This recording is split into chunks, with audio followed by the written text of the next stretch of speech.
Vous allez bien, j'espère, depuis la dernière fois. J'espère que vous arrivez à supporter tout ce qui se passe dans votre vie. Et en ce jour, je viens vers vous pour parler d'un thème de mon débat, c'est-à-dire la suite de la dernière vidéo. Et il s'agissait là d'accepter comment vivre la joie dans la souffrance. Ben, ce que je veux dire en ce jour déjà, c'est comment est-ce qu'on peut avoir cette joie-là dans la souffrance. La première des choses, d'abord, c'est accepter sa maladie. Il y a des personnes à qui on annonce des maladies, soit le cancer, ou bien insuffisance rénale, le diabète, l'hypertension.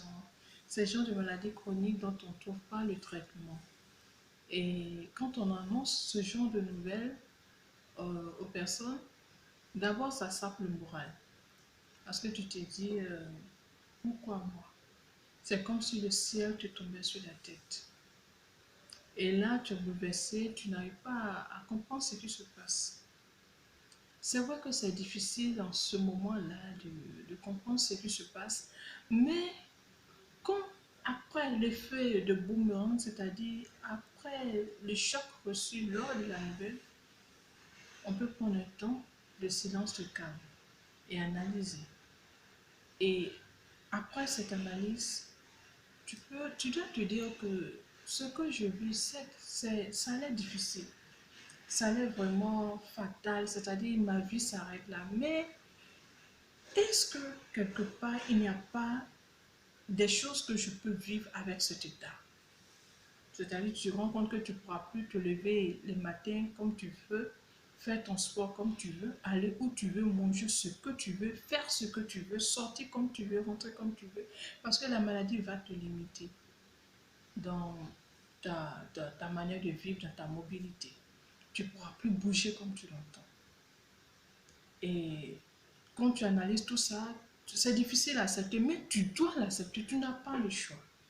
Pour sortir de ton état, tu dois d'abord accepter que tu sois, c'est-à-dire accepter le fait que tu sois malade.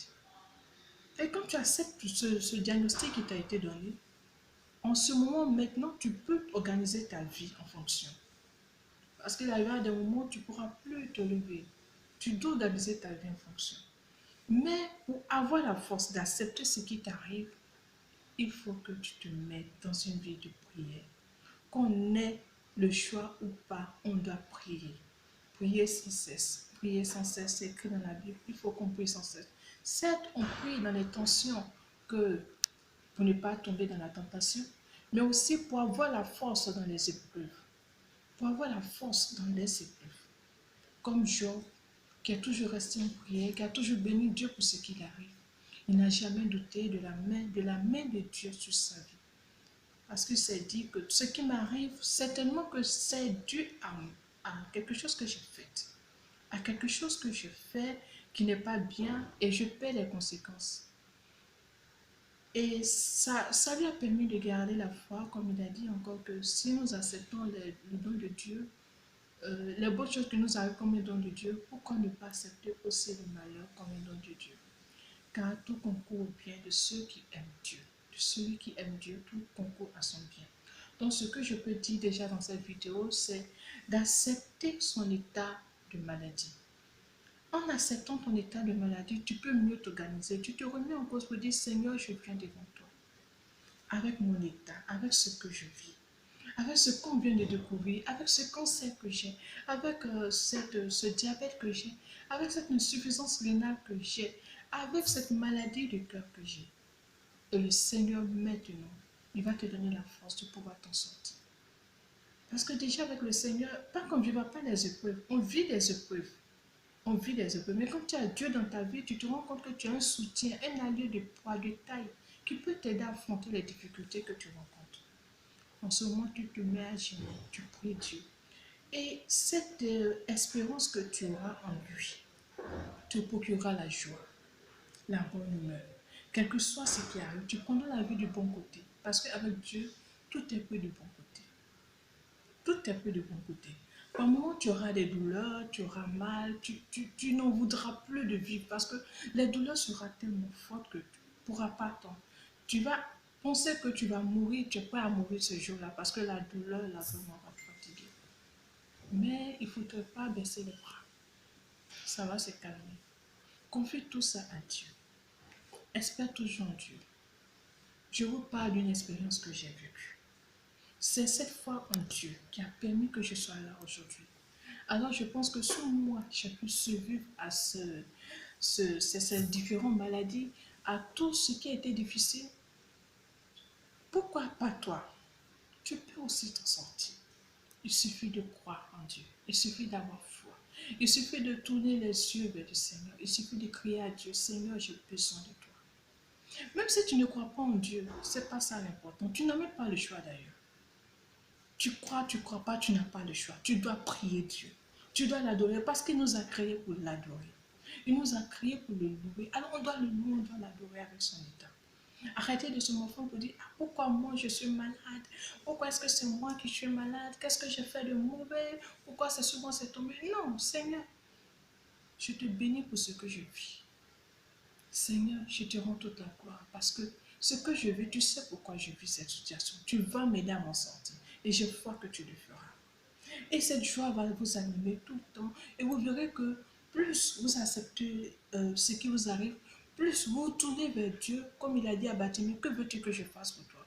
Dites à Dieu ce que vous voulez qu'il fasse pour vous, mais ne soyez pas triste.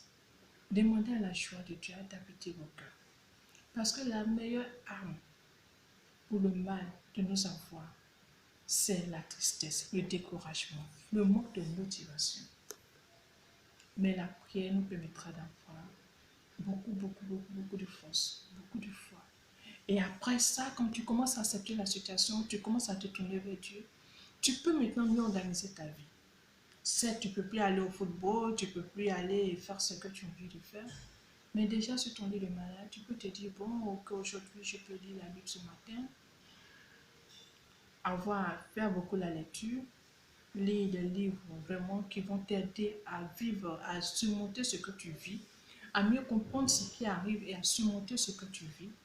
Regardez des dessins animés qui sont très intéressants, pas des dessins animés bizarres, mais des relax qui vont te permettre de rire. Regardez des émissions comiques, des choses qui vont vous amuser, vous distraire, et même lire des magazines qui sont intéressants. Ça vous permettra de changer un peu, ça vous permettra de passer le temps, de moins souffrir et surtout avoir une vie vraiment qui plaise à Dieu, c'est-à-dire ne pas désespérer de la vie. Avoir la joie dans le cœur. Vraiment, ce matin, là, cet après-midi plutôt, je viens vers vous pour faire cette vidéo, pour vous dire que la vie continue, même si on est malade, il faut toujours espérer en Dieu. Il faut toujours se tourner vers Dieu. Parce que c'est lui qui donne la joie. C'est lui qui donne la foi. C'est lui qui donne la force. On n'a pas le choix. Quand tu es en Dieu, tu es heureux. Tu arrives à tout surmonter et tu t'en sors bien. Alors là, pour aujourd'hui, je vais m'arrêter là. Je vais m'arrêter là et je bénis le nom de Dieu pour ce que il m'a donné cette grâce en ce jour de faire cette vidéo pour vous. Et je prie que sa grâce rejoigne tous les malades, tous ceux qui souffrent en ce moment, tous ceux qui sont désespérés de la vie, tous ceux qui ne croient plus en leur guérison, qui ne croient même plus en rien, qui sont tout attristés. Que la grâce de Dieu leur rejoigne, les visite en ce moment précis et leur donne cette force-là de pouvoir se lever dans la prière malgré leur état de santé, de pouvoir confier leur maladie à Dieu, de pouvoir dire à Dieu, Seigneur, cette maladie que je vis, je la vis avec foi en toi. Je la vis parce que je sais que tu permets que cela arrive pour une raison précise. Et je te bénis pour cela. Je te prie que ta grâce demeure sur ma vie. Et m'aide dans ce que je vis. Me donne la force de pouvoir toujours marcher à ta suite, quel que soit ce qui va arriver. Que tu me donnes la guérison ou pas, Seigneur, moi je veux te bénir. Et je veux que tu mettes ta joie dans mon cœur. Et cette joie-là, je ne veux ni la perdre, ni l'égarer, mais rester toujours attaché à toi, Seigneur. Et comme la dame qui saignait pendant 12 ans, Seigneur, je vais toucher le pont de ton habit, toucher le pont de ta robe, Seigneur, car je vais te guérir. Merci pour tout ce que tu fais pour nous, Seigneur. Merci, Seigneur, merci pour toute ta grâce et que la paix de Dieu visite toutes nos familles. visite nos cœurs et visite nos amis. Amen.